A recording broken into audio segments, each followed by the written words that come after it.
अपराध और दंड, अध्याय 5 भाग 5। लेबेजियतनिकोव बहुत फिक्रमंद दिखाई दे रहा था। मैं तुमसे बात करने आया हूँ, सोफिया सेम्योनोवना, उसने कहना शुरू किया। माफ कीजिए, मैं सोच ही रहा था कि शायद आप भी यहाँ हो, उसने अचानक रस्कोल्निकोव को संबोधित करते हुए कहा।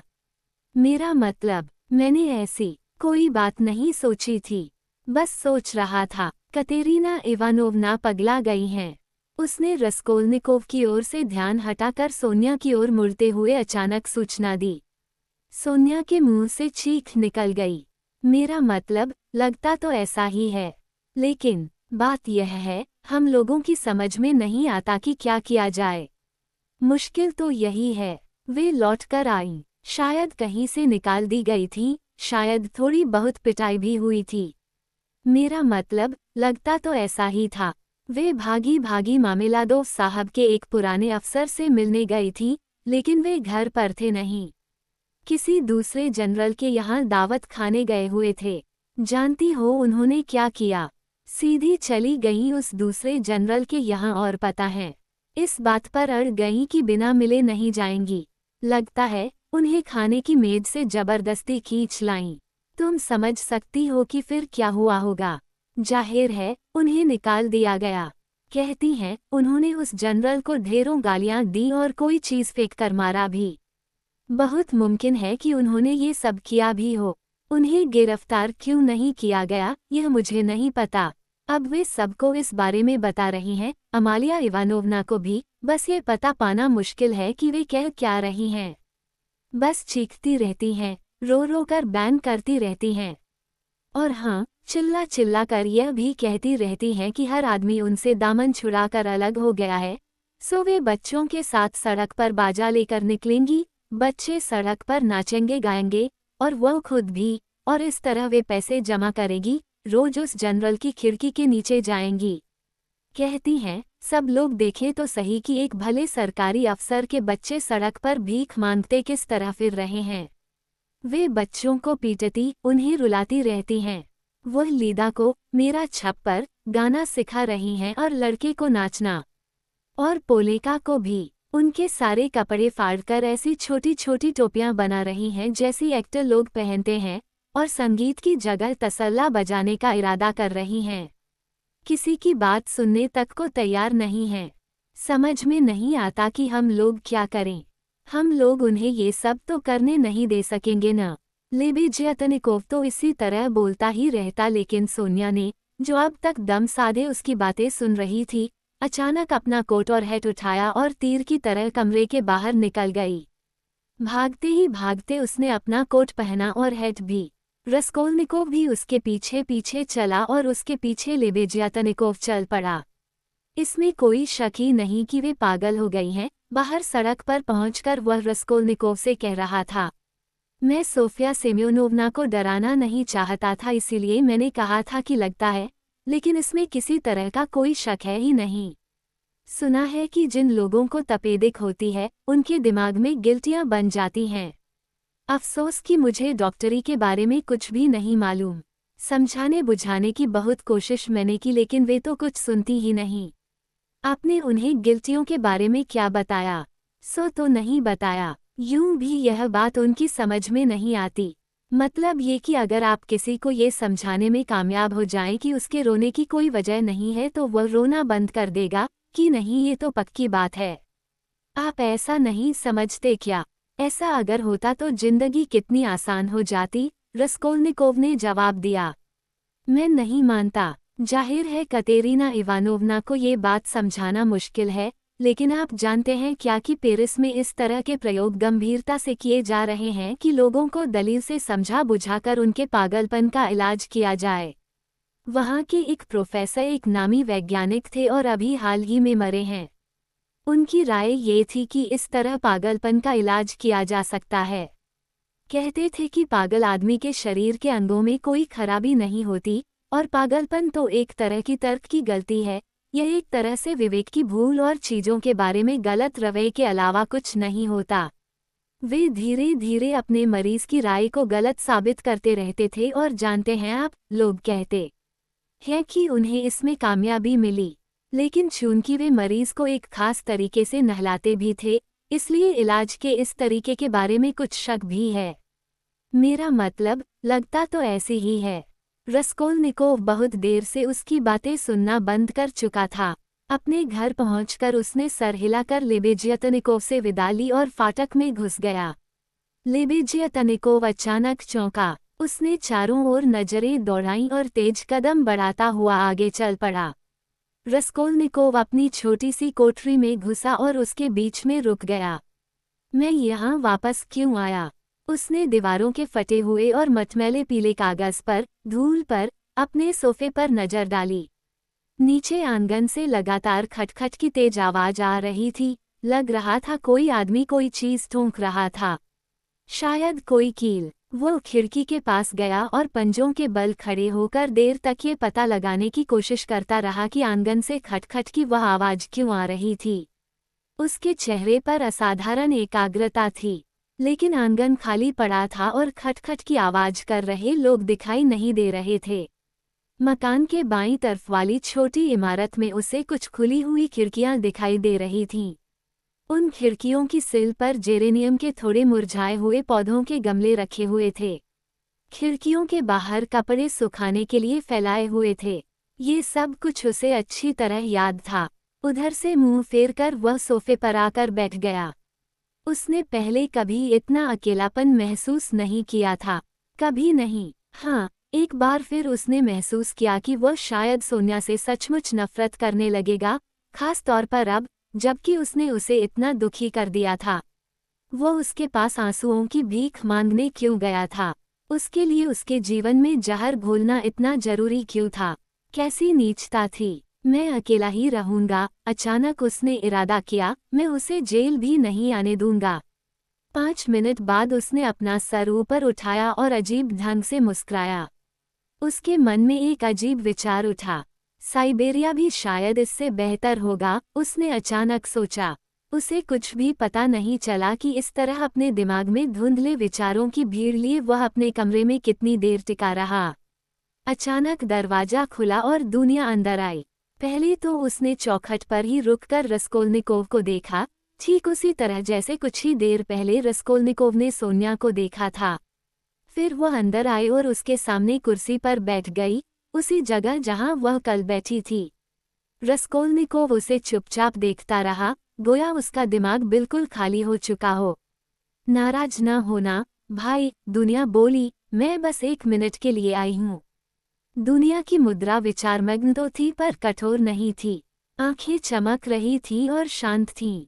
रस्कोल्निकोव को साफ पता चल रहा था कि दुनिया भी उसके पास प्रेम का भाव लेकर आई थी। मुझे सब कुछ पता चल चुका है रोद्या, सब कुछ। रजुमिखिन ने मुझे सब कुछ बताया है और सब कुछ समझा दिया है।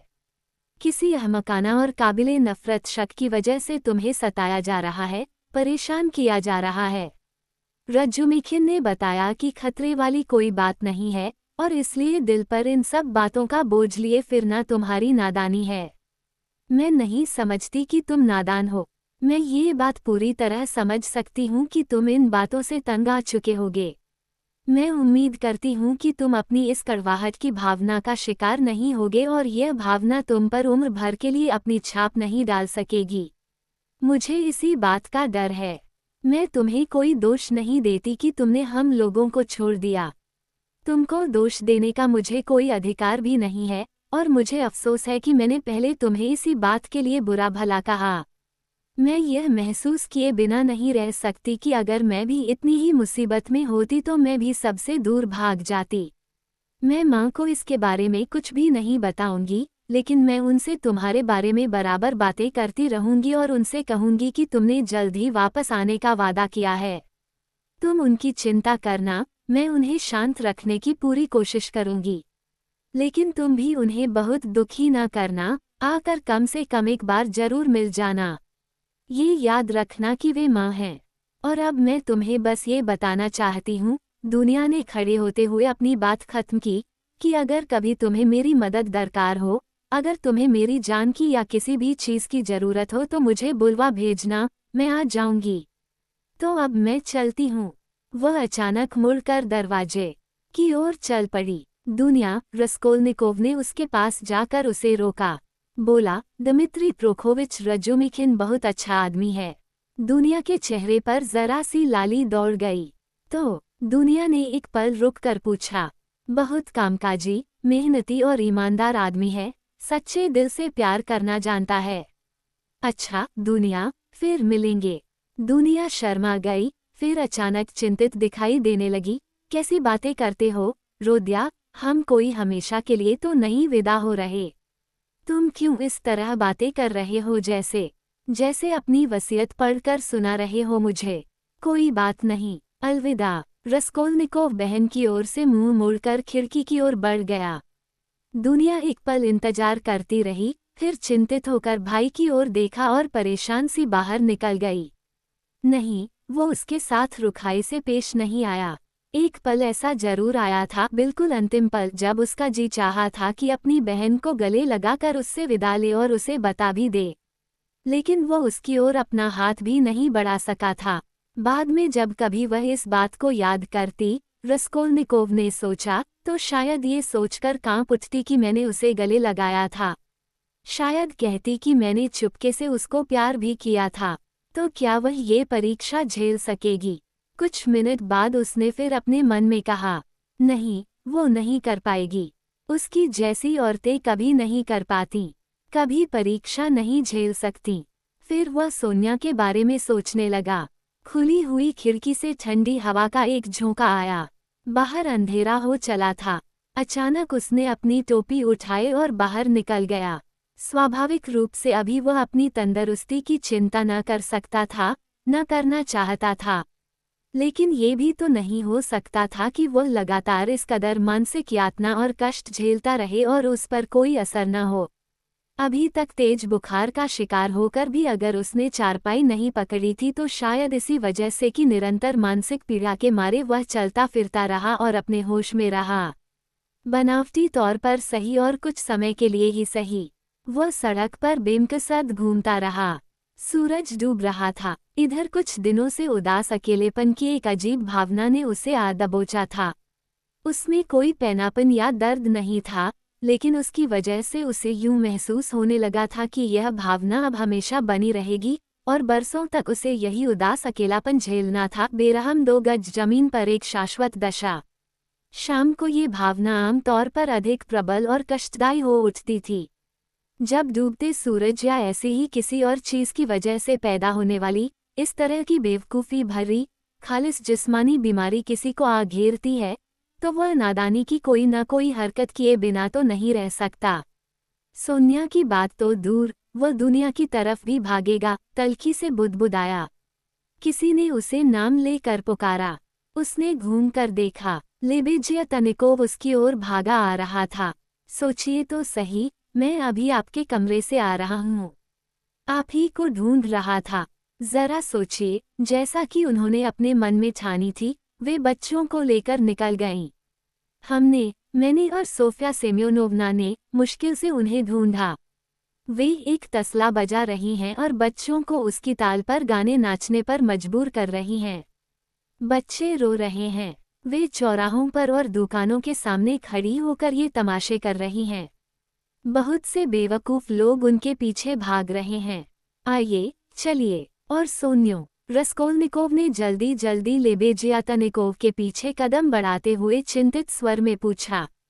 उन पर तो जुनून सवार है। मेरा मतलब सोफिया सेम्योनोवना पर नहीं, बल्कि कतेरीना इवानोवना पर। और सच पूछिए तो सोफिया सेम्योनोवना पर भी जुनून ही सवार है। लेकिन कतेरीना इवानोवना तो सिड़ी हो चुकी हैं। मैं आपको बताता हूँ, वे बिल्कुल पागल हो चुकी हैं। उन लोगों को पुलिस के हवाले कर दिया जाएगा। आप सोच सकते हैं न कि इसका क्या नतीजा होगा। इस वक्त वे लोग नहर के बांध पर हैं, वोज़नेसेंस्की पुल के पास, सोफिया सेम्योनोवना के घर से बहुत दूर नहीं। यहाँ से नज़दीक है। बांध पर, पुल के पास ही, जहाँ सोनिया रहती थी, वहाँ से लगभग 2 मकानों की दूरी पर एक छोटी सी भीड़ जमा थी। उनमें एक बड़ी संख्या सड़क पर मारे मारे फिरने वाले लड़कों और लड़कियों की थी। कतेरीना इवानोवना की भर्राई, फटी हुई आवाज सुनाई दे रही थी। सचमुच वह पूरा दृश्य एक अजब तमाशा था, जिसे देखने के लिए एक भीड़ का जमा हो जाना कोई बड़ी बात नहीं थी। कतेरीना इवानोवना अपनी पुरानी मैली कुचैली पोशाक पहने हुए थी। उस पर हरे रंग की द्रादा डेम्स की शाल ओढ़ रखी थी। सर पर तिनकों की फटी हुई हैट थी जो एक तरफ पिचककर बदसूरत और पोटली जैसी बन गई थी। उनके होश सचमुच ठिकाने नहीं थे। वे थक कर चूर हो गई थीं और हाँफ रही थीं। तपेदिक का मारा थका हुआ निढाल चेहरा हमेशा से ज्यादा पीड़ाग्रस्त लग रहा था। यूं भी तपेदिक के मरीजों की हालत घर के बाहर धूप में और भी बदतर लगने लगती है, लेकिन उनकी उत्तेजना किसी तरह कम नहीं हो रही थी। हर पल उनकी झुंझलाहट बढ़ती जा रही थी। वे बार बार भागकर बच्चों के पास जाती, उन्हें डांटती डपटती, बहलाती फुसलाती और सारी भीड़ के सामने उन्हें बताती कि वे कैसे नाचें और क्या गाएं। वे उन्हें ये भी समझाती कि उनके लिए ये सब करना क्यों जरूरी है।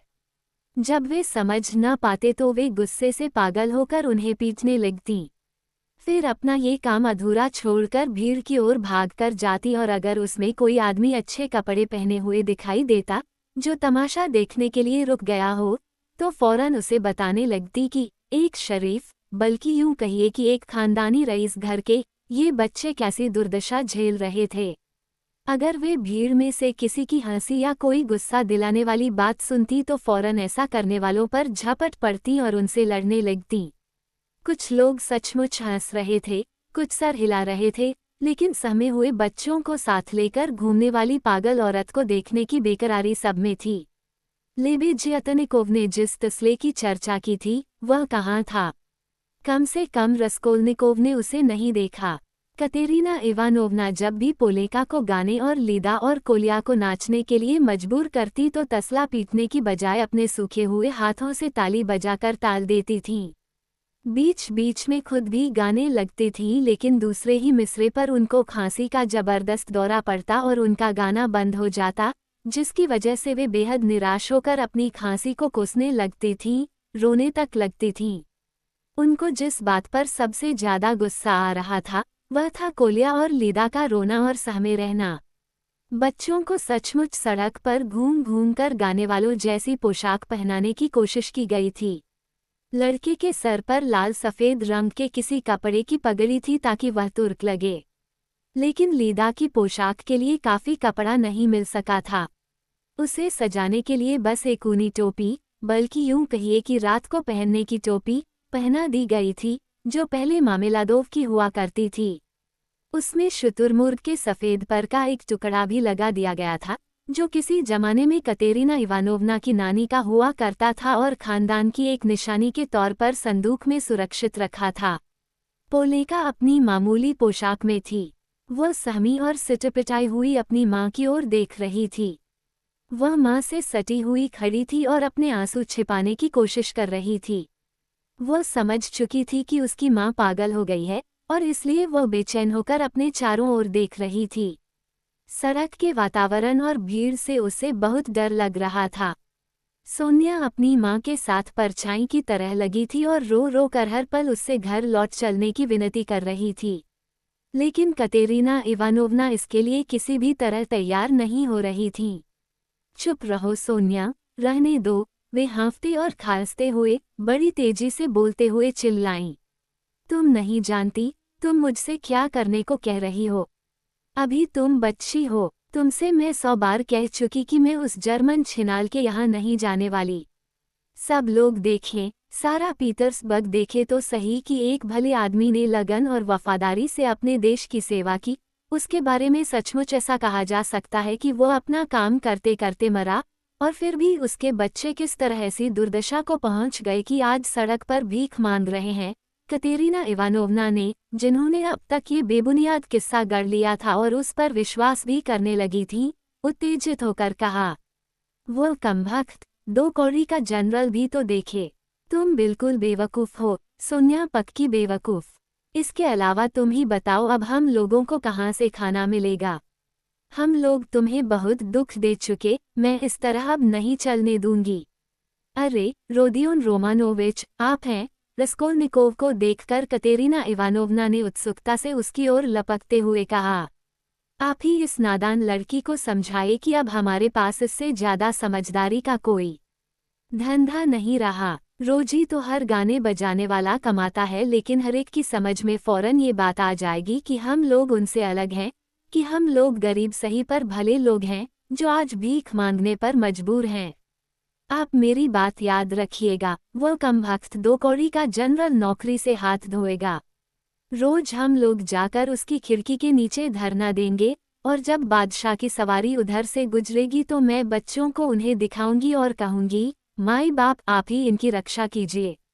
वे ही अनाथों के नाथ हैं, दयालु हैं और इनकी रक्षा करेंगे। आप देखिएगा, वे इनकी रक्षा करेंगे।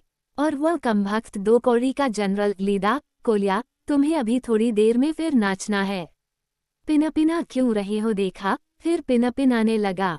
किस बात से डरता है बेवकूफ़े भगवान, मैं इन सब का क्या करूं? आप नहीं जानते ये कितने नासमझ हैं। ऐसे बच्चों का कोई करे क्यों? खुद लगभग रोते हुए, जिसकी वजह से उसकी बातों के प्रवाह में कोई रुकावट पैदा नहीं हुई, उसने बिसूरकर बच्चों की तरफ इशारा किया। रस्कोल्निकोव ने उसे समझा बुझाकर घर वापस भेजने की बहुत कोशिश की, और उसके स्वाभिमान को छेड़ने की कोशिश भी यह कहकर की कि वो लड़कियों के बोर्डिंग स्कूल की हेडमिस्ट्रेस बनने की सोच रही है और इसलिए गाने बजाने वालियों की तरह सड़क पर मारे मारे फिरना उसे शोभा नहीं देता। बोर्डिंग स्कूल, ही। दूर के ढोल सुहावने होते हैं, कतेरीना इवानोवना ने व्यंग्य से कहा। उसे हंसते हंसते एक हंसी आ गई। नहीं रोदियोन रोमानोविच, वह सपना टूट चुका, हमें तो सभी छोड़ चुके। और वह नासमझ 2 कौड़ी का जनरल, आपको पता है मैंने उसे दवात फेंक कर मारी थी। उस वक्त इत्तफाक से हॉल की मेज पर एक दवात रखी थी, उसी कागज के पास जिस पर लोग आकर अपने दस्तखत करते हैं। मैंने उस कागज पर अपना नाम लिखा और दवात उसके ऊपर चलाकर भाग आई। बदमाश कहीं का, लेकिन अब मुझे किसी की भी परवाह नहीं है। अब बच्चों का पेट भरने का बंदोबस्त मैं ही करूंगी। अब किसी के आगे नाक में रगड़ने नहीं जाऊंगी। हमारी वजह से यह काफ़ी मुसीबतें झेल चुकी, कतेरीना इवानोवना ने सोनिया की तरफ इशारा करके कहा। पोलेका, कितने पैसे जमा हुए दिखा तो सही। क्या बस 2 कोपेक? कमीने कहीं के, कुछ भी नहीं देते, बस जबान लटकाए हमारे पीछे भागते रहते हैं। देखो तो उस बेवकूफ़ को, न जाने किस बात पर हंस रहा है। उसने भीड़ में एक आदमी की तरफ इशारा करते हुए कहा। ये सब कुछ इसलिए कि कोलिया पक्का बुद्धू है। क्या बात है पोलेका, मुझे फ्रांसीसी में बताओ, मैंने तुम्हें फ्रांसीसी सिखाई है ना? कुछ जुमले बोलना तो आता है कि नहीं? नहीं तो लोगों को कैसे मालूम होगा कि तुम भले घर की हो, तुम आम गाने बजाने वाली नहीं हो बल्कि शरीफों के घर में पली बड़ी हो। हम लोग सड़क पर कोई बाजारों तमाशा दिखाने के लिए तो नहीं निकले, बिल्कुल नहीं। हम लोग शरीफों की महफिल में गाया जाने वाला गाना गाएंगे।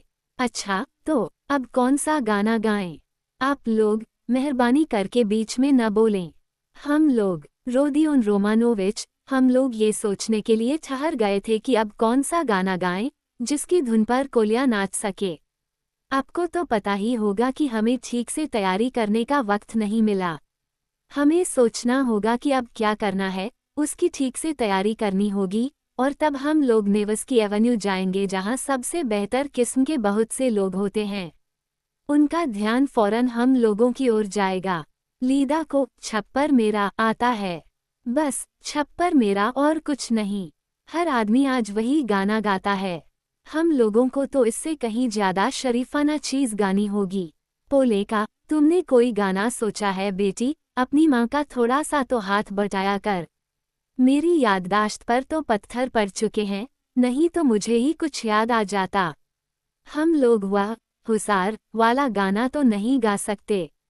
खैर, हम लोग अब फ्रांसीसी गाना गाएंगे, सिंग सू। एक तुम्हें सिखाया था न। असल बात तो यह है कि जब लोग तुम्हें फ्रांसीसी में गाते सुनेंगे तो फौरन समझ जाएंगे कि तुम लोग भले घर के बच्चे हो। इस बात से उन्हें और ज्यादा तरस आएगा।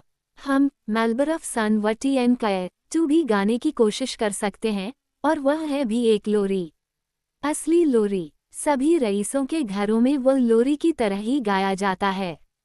मेलबरफ सन वटी एन कय ने सेथ क्वान रिवी एंड्रा 3। उसने गाना शुरू किया, लेकिन नहीं, सिंग सू ही ज्यादा बेहतर रहेगा। मेरा अच्छा बेटा। कोल्या, कमर पर हाथ तो रख।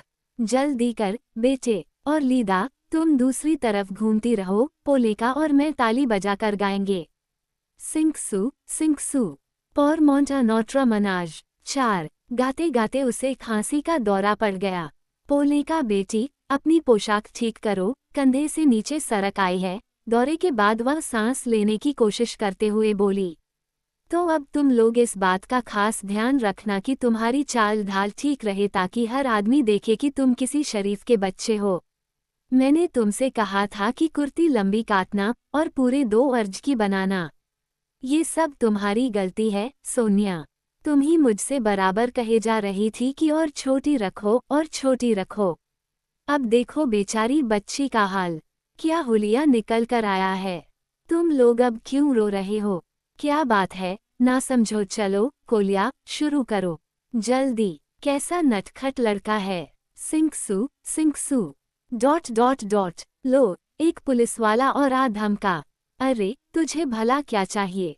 1. बैकवोट 5 पैसे। फ्रांसीसी। 2. कुछ को मालबरो तैयार हुए। फ्रांसीसी। 3. कुछ को मालबरो तैयार हुए, जाने कब लौटे युद्ध भूमि से। फ्रांसीसी। 4. 5 पैसे, 5 पैसे, घर का तामझाम जमाने की खातिर। फ्रांसीसी। एक पुलिसवाला सचमुच भीड़ को चीरता हुआ चला आ रहा था, लेकिन उसी समय सरकारी अफसरों की पोशाक पहने हुए कोई 50 साल के एक सज्जन कतेरीना इवानोवना के पास आए और चुपचाप 3 रूबल का एक हरा नोट उसे थमा दिया। उनकी मुद्रा गंभीर थी और गर्दन में एक तमगा लटक रहा था। इसे देखकर कतेरीना इवानोवना बहुत खुश हुई और पुलिसवाले पर भी काफी रोब पड़ा। उन सज्जन के चेहरे पर दया का सच्चा भाव था। कतेरीना इवानोवना ने पैसे ले लिए और विनम्रता व शिष्टता से झुककर उनका आभार प्रकट किया। आपका बहुत बहुत शुक्रिया जनाब, कतेरीना इवानोवना ने थोड़े हमभाव से कहना शुरू किया, जिन वजहों से हम लोगों को। पोलेचका, ये पैसे रख लो। देखा, ऐसे शरीफ और उदार लोग भी दुनिया में हैं जो मुसीबत की मारी एक बेचारी भली औरत की मदद करने की तैयार हैं। देखिए साहब, आपके सामने एक भले घर के अनाथ बच्चे हैं, जिनकी रिश्तेदारी समझ लीजिए कि बड़े बड़े रईसों से है। और वह बेवकूफ़ 2 कौड़ी का जनरल बैठा बटेर खाता रहा। उसने मेरे विघ्न डालने पर बहुत पांव पटके। महामहिम, उससे मैंने कहा, मेरे अनाथ बच्चों के लिए कुछ कीजिए। आप मेरे स्वर्गीय पति को जानते थे, और उनकी मौत के दिन ही एक बेहद कमीने बदमाश ने उनकी बेटी का बेरहमी से अपमान किया है। लीजिए, एक और पुलिस वाला आ गया। बराया मेहरबानी, उसने फरियाद करते हुए उस अफसर से ऊंची आवाज में कहा, कुछ कीजिए, ये पुलिसवाला चाहता क्या है? अभी हम लोग मेश्चांस्काया स्ट्रीट से एक पुलिसवाले से पीछा छुड़ा कर आए हैं। चाहिए क्या तुझे? सड़क पर यह सब करने की इजाजत नहीं है औरत, यहाँ हुल्लड़ न मचा। तू खुद हुल्लड़ न मचा। सड़क पर सभी लोग गाते बजाते रहते हैं, तुम्हें इससे क्या लेना देना? सड़क पर गाने बजाने के लिए लाइसेंस लेना पड़ता है, औरत, और तू ये सब अपनी मर्जी से कर रही है और भीड़ जमा कर रही है। घर कहाँ है तेरा? लाइसेंस? कतेरीना इवानोवना गुस्से से चिल्लाई। मैं अपने शौहर को आज ही दफन करके आई हूँ, और यह चला है लाइसेंस मांगने। शांत हो जा, सरकारी अफसर ने कहना शुरू किया। मेरे साथ आ, मैं तुझे घर पहुँचाए देता हूँ। तेरे लिए यहाँ भीड़ में खड़े रहना ठीक नहीं। तेरी तबीयत ठीक नहीं है। साहब, कतेरीना इवानोवना ने चीखकर कहा, आप कुछ नहीं जानते। हम लोग नेवस्की एवेन्यू चले जाएंगे। सोनिया, सोनिया, कहाँ चली गई? ये भी रोही है। तुम सबको हो क्या गया है? कोल्या, लीदा, कहाँ चले तुम सब? वह अचानक भयभीत होकर चीखी। नादान बच्चों! अरे कोल्या, लीदा, कहाँ चले गए ये सब के सब? बात ये हुई थी कि कोल्या और लीदा भीड़ से और अपनी पागल माँ की बहकी हरकतों से डरकर, और ये देखकर भी कि पुलिसवाला उन्हें पकड़कर कहीं ले जाने वाला है, एक दूसरे का हाथ पकड़कर वहां से भाग गए थे, गोया शुरू से ही ऐसा करने का इरादा बांध रखा हो। बेचारी कतेरीना इवानोवना रोती सिसकती उनकी तलाश में भागी। उसे इस तरह भागते, रोते और हाँफते देखकर तरस आता था और तकलीफ होती थी। सोनिया और नन्ही पोलेचका पीछे भागी। उन्हें पकड़ो सोनिया, वापस लाओ उन्हें। नासमझ, नाशुक्रे बच्चे। पोलेचका पकड़ना तो उन्हें।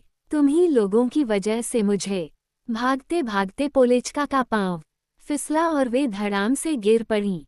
देखो तो सही, कितना खून बह रहा है। कहीं से कट गया है। हे भगवान! सोनिया उनके ऊपर झुककर रोते हुए बोली। सब लोग उनके चारों ओर भीड़ बनाकर खड़े हो गए। रस्कोल्निकोव और लेबेजियातनकोव वहां सबसे पहले पहुंचे। वह सरकारी अफसर भी लपक कर उनके पास पहुंचा और उसके पीछे पीछे पुलिसवाला भी वहीं आ पहुंचा और बुदबुदाया, हाय रे नसीब। उसने अपने कंधे ये सोचकर बिचकाई कि अब उसे मुसीबत का सामना करना पड़ेगा। चलो यहाँ से आगे बढ़ो, उसने चारों ओर जमा लोगों को तितर बितर करने की कोशिश करते हुए कहा। मरने वाली है, कोई चिल्लाया। पागल हो चुकी है, कोई और बोला। भगवान हमारी रक्षा करे, एक औरत ने सीने पर सलीब का निशान बनाते हुए कहा। वह छोटा लड़का और लड़की मिले कि नहीं वो रहे, भगवान भला करे। बड़ी वाली पकड़ लाई उन्हें। नासमझ बच्चे। लोगों ने जब कतेरीना इवानोवना को अच्छी तरह देखा तो पता चला कि कहीं पत्थर से टकरा कर चोट नहीं आई थी, जैसा कि सोनिया ने समझा था, बल्कि सड़क पर जो खून फैला हुआ था वह उनके मुंह से निकला था। मैंने पहले भी ऐसा देखा है, सरकारी अफसर ने बुदबुदा कर रस्कोल्निकोव और लेबेजियातनिकोव से कहा। तपेदिक है, ऐसे ही खून बहता है और बीमार का दम घुट जाता है। बहुत दिन नहीं हुए, मैंने रिश्ते की एक औरत के साथ ऐसा होते देखा था। लगभग आधे बोतल खून और वह भी अचानक। लेकिन क्या जाए, अब मरने वाली है। इधर से, इन्हें मेरे कमरे पर ले चलिए, सोनिया ने गिड़गिड़ा कर कहा। मैं यहीं रहती हूँ, वो रहा मेरा घर, यहाँ से दूसरा। इन्हें मेरे कमरे पर ले चलिए, जल्दी जल्दी। वह भाग भाग कर हरेक से कहती रही, कोई तो डॉक्टर को बुलाए। हे भगवान! सरकारी अफसर की कोशिशों की बदौलत सब कुछ संतोषजनक ढंग से हो गया। पुलिसवाले ने भी कतेरीना इवानोवना को सोनिया के कमरे तक पहुंचाने में मदद की। कतेरीना इवानोवना को लगभग मुर्दा हालत में वहां लाकर पलंग पर लिटा दिया गया। खून अब भी बह रहा था लेकिन लगता था उन्हें धीरे धीरे होश आ रहा है। रस्कोल्निकोव, लेबेजियातनिकोव, सरकारी अफसर और वो पुलिसवाला सोनिया के पीछे पीछे कमरे में आए। पुलिसवाले ने सबसे पहले तो भीड़ को तितर बितर किया और जो थोड़े से लोग साथ में दरवाजे तक आ गए उन्हें वहां से भगा दिया। उनके बाद पोलेचका कोलिया और लीदा का हाथ पकड़े अंदर आई। वे दोनों रो रहे थे और सर से पांव तक कांप रहे थे। कापरनाउमोव परिवार के लोग भी अंदर आ गए। खुद लंगड़ा और काना कापरनाउमोव, जो देखने में कुछ अजीब सा आदमी लगता था और जिसके गलमुच्छों और सर के बाल हमेशा खड़े रहते थे। दूसरे उसकी बीवी जो हमेशा सहमी सहमी दिखाई देती थी, और कुछ बच्चे जो हमेशा मुंह खोले रहते थे और जिनके चेहरे पर हमेशा हैरानी का भाव कायम रहता था। उन्हीं के बीच स्विद्रिगाइलोव भी अचानक वहां आ गया। रस्कोल्निकोव ने उसे आश्चर्य से देखा। उसे पता नहीं चला कि वो वहां कहां से आ गया था और उसे ये भी याद नहीं था कि उसको उसने भीड़ में देखा हो। डॉक्टर और पादरी की भी चर्चा हो रही थी। उस सरकारी अफसर ने चुपके से रस्कोल्निकोव के कान में कहा कि उसकी समझ में अब डॉक्टर के आने से कोई फायदा नहीं होगा, लेकिन उसने डॉक्टर को बुलवाने का पक्का प्रबंध कर दिया था। कापरनाउमोव खुद उसे बुलाने गया। इस बीच कतेरीना इवानोवना की सांस एक बार फिर ठीक से चलने लगी। खून बहना भी कुछ देर के लिए बंद हो गया। उन्होंने कुछ देर सोनिया को बुखार की मारी आंखों से लेकिन पैनी और बेधती हुई नजरों से देखा। सोनिया का रंग पीला पड़ चुका था। वह कांप रही थी और रुमाल से उनके माथे का पसीना पोंछ रही थी। आखिरकार कतेरीना इवानोवना ने उठाकर तकिए के सहारे बिठाने को कहा। लोगों ने उनके दोनों ओर तकियों का सहारा देकर बिस्तर पर बिठा दिया। बच्चे कहाँ हैं? उन्होंने मरी हुई आवाज में पूछा। पोलेचका, तू उन्हें ले आए। नासमझ बच्चों, तुम भाग क्यों गए? उनके सूखे होठों पर अभी तक खून जमा हुआ था। उन्होंने चारों ओर नजरें दौड़ाकर कमरे को देखा। तो तुम इस हालत में रहती हो, सोनिया?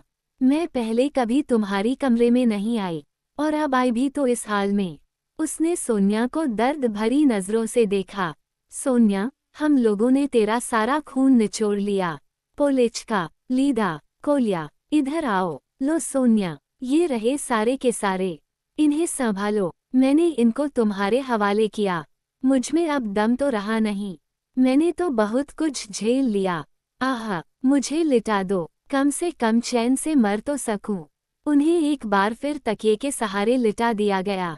क्या पादरी? नहीं, मुझे पादरी नहीं चाहिए। पादरी को देने के लिए रूबल भला कहाँ से आएगा? मैंने कोई पाप नहीं किया है। भगवान इसके बिना ही मुझे बख्श देगा। वह जानता है कि मैंने कितना दुख झेला है, और अगर उसने मुझे माफ नहीं किया तो यही सही। उनके विचार भटकने लगे थे और वे बिस्तर पर पड़ी छटपटा रही थीं। वे रह रहकर सिर उठाती थीं, चारों ओर देखती थीं, एक पल के लिए सबको पहचानती थीं, लेकिन फिर लगभग फौरन ही बेहोश को जाती थीं या उनके विचार भटकने लगते थे। वे खर खर की आवाज के साथ बड़ी मुश्किल से सांस ले रही थीं। लगता था कि गले में कहीं कोई चीज फंस रही थी।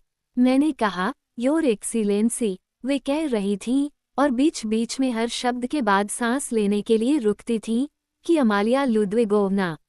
आह, लीदा, कोल्या, अपनी कमर पर हाथ रखो, चलो, जल्दी। ग्लिस्से, पा द बास्क, एड़ियों से टाल दो, चलो, अच्छे बच्चों की तरह। डू हैस्ट डायमंटन एंड पलन। एक, इसके बाद क्या है? हमें यही गाना है। डू हैस्ट डाइस कॉन्स्टन ऑर्गन। मैक्शन वॉज विल्स्ट डू मै हेयर। 2, खैर, उस बेवकूफ से और क्या उम्मीद की जा सकती है? वॉज विल्स्ट डू मै हेयर, अब क्या चाहे ऐ गोरी। वह मूर्ख भी कैसी कैसी बातें भला सोचता रहता है।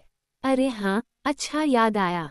भरी दोपहरी दागिस्तान की एक वादी में। 1, पास है तेरे हीरे मोती। जर्मन। 2, पास है तेरे सुंदर नैना, अब क्या चाहे ऐ गोरी। जर्मन। मुझे ये गाना कितना अच्छा लगता था। मैं इसकी दीवानी थी। जानती है, जब हमारी मंगनी हुई थी तब तेरे पापा यही गाना गाया करते थे। कितने सुख के दिन थे। हम यही गाएंगे, लेकिन इसके बोल क्या हैं? मैं तो भूल ही गई। कोई बताओ न, क्या है ये गाना? उनका जोश उमड़ आया और उन्होंने उठकर बैठने की कोशिश की। आखिरकार बेहद भर्राई, फटी हुई आवाज में वे चीख चीख कर गाने भी लगीं। हर शब्द पर उनका गला रुंध जाता था, आंखों में भय समाया हुआ था। भरी दोपहरी दागिस्तान की एक वादी में, सीने में सीसा सा लेकर, योर एक्सीलेंसी, अचानक वे दिल को चीर देने वाली आवाज में चीखीं और उनकी आंखों से आंसू बह निकले। मेरे अनाथ बच्चों के लिए कुछ कीजिए। आप मेरे स्वर्गीय पति के यहाँ मेहमान रह चुके हैं। यूं समझिए कि खानदानी रईस। हाँ, वे अचानक सिहर उठी, फिर होश में आकर कातर दृष्टि से सबको देखा, लेकिन बस सोनिया को पहचान सकी। सोनिया, वे नरमी और बड़े प्यार से बोली, गोया सोनिया को अपने सामने पाकर बहुत आश्चर्य में पड़ गई हूँ। प्यारी बेटी सोनिया, यहाँ तू भी है। उन्हें फिर उठाकर बिठा दिया गया। बहुत हो चुका, वक्त अब आ गया, तो मैं चली, मेरी बदनसीब बच्ची। उन्होंने घोड़ी को दौड़ा दौड़ा कर उसकी जान ही ले ली। मैं तो मिट गई, तबाह हो गई। वे घोर निराशा और घृणा में डूबे स्वर में चिल्लाईं और उनका सर तकिए पर लुढ़क गया। वे एक बार फिर बेहोश हो गईं, लेकिन इस बार उनकी बेहोशी बहुत देर तक कायम नहीं रही। मुरझाया हुआ पीला बेजान चेहरा पीछे की ओर झुक गया, मुंह खुल गया और टांगें झटके के साथ हिल गईं। एक गहरी, बहुत गहरी आह भरी और दम तोड़ दिया। सोनिया लाश पर गिर पड़ी। उसने अपनी बाहें लाश के चारों ओर डाल दी और मृत शरीर के सूखे सीने पर सर रखे चुपचाप लेटी रही। नन्ही पोलेचका ने माँ के पांवों पर होठ रखकर उन्हें जोर से चूमा और फूट फूट कर रोने लगी। कोल्या और लीदा की समझ में अभी तक नहीं आया था कि हो क्या गया है, लेकिन यह महसूस करके कि कोई भयानक बात हुई है, वे एक दूसरे के गले में बाहें डालकर एक दूसरे को घूरने लगे। अचानक उनके मुंह एक साथ खुले और वे चीख पड़े। दोनों अभी तक अपना वही गाने बजाने वाला लिबास पहने हुए थे। लड़के के सर पर पगड़ी थी और छोटी बच्ची के सर पर वही टोपी जिसमें शुतुरमुर्ग का पंख लगा हुआ था। वह प्रशंसा पत्र न जाने कैसे कतेरीना इवानोवना के बिस्तर पर, उनकी बगल में प्रकट हुआ वह तकिए के पास पड़ा था। रस्कोल्निकोव ने उसे देखा। वो खिड़की के पास चला गया। लेबेजियतनिकोव भी लपक कर पास पहुंचा।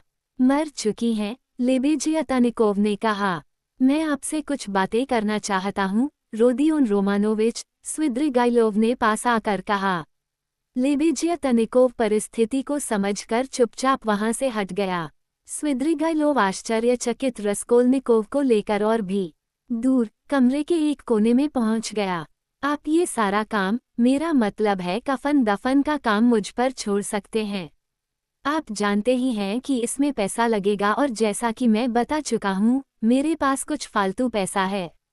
इन दोनों बच्चों को और उस छोटी लड़की पोलेचका को मैं किसी अनाथालय में रखवा दूंगा, किसी अच्छे से अनाथालय में, और उनमें से हर एक के नाम 1500 रूबल जमा करवा दूंगा, जो बालिग होने पर उन्हें मिल जाएंगे, ताकि सोफिया सेम्योनोवना को किसी बात की चिंता न करनी पड़े।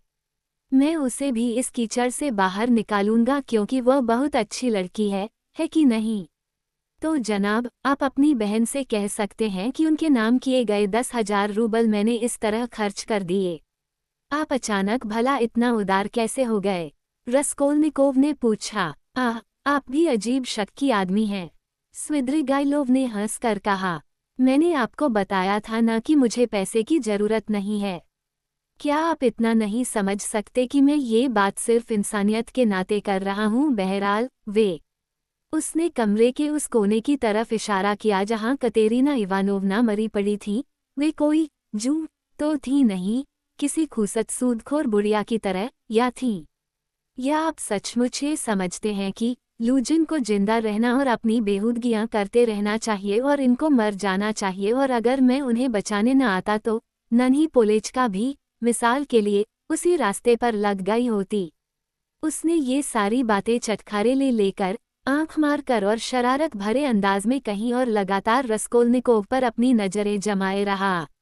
उसके मुंह से हूबहू वही शब्द सुनकर जो खुद उसने सोनिया के साथ अपनी बातचीत के दौरान इस्तेमाल किए थे। रसकोल्निकोव का रंग सफ़ेद हो गया। उसका शरीर ठंडा पड़ गया। वह चौंक कर पीछे हटा और फटी फटी आंखों से स्विद्रिगाइलोव को देखने लगा। आपको कैसे मालूम? उसने बहुत धीमे स्वर में कहा। उसकी सांस भी ठीक से नहीं चल रही थी। मेरे दोस्त, मैं यहीं रहता हूँ, श्रीमती रेस्लिक के यहाँ लकड़ी की उस ओट के पीछे। इस फ्लैट में कापरनाउमोव रहता है और उस फ्लैट में मिसेज रेस्लिक रहती हैं। मेरी श्रीमती रेस्लिक से पुरानी दोस्ती है, मुझे बहुत मानती हैं, हम पड़ोसी हैं। आप? हाँ, मैं, स्विद्रिगाइलोव ने ठहाका लगाकर कहा। और प्यारे रोदियोन रसकोल्निकोव, तुम्हें यकीन दिलाता हूँ कि मुझे तुममें बेहद दिलचस्पी है। मैंने तुमसे कहा भी था कि हम दोनों गहरे दोस्त बन जाएंगे, कहा था कि नहीं? मैंने तो पहले ही तुम्हें बता दिया था, तो हम दोस्त बन ही गए। तुम देखोगे कि मैं कितना मस्त मौला आदमी हूँ। देखोगे कि मुझसे तुम्हारी कैसी अच्छी पटती है।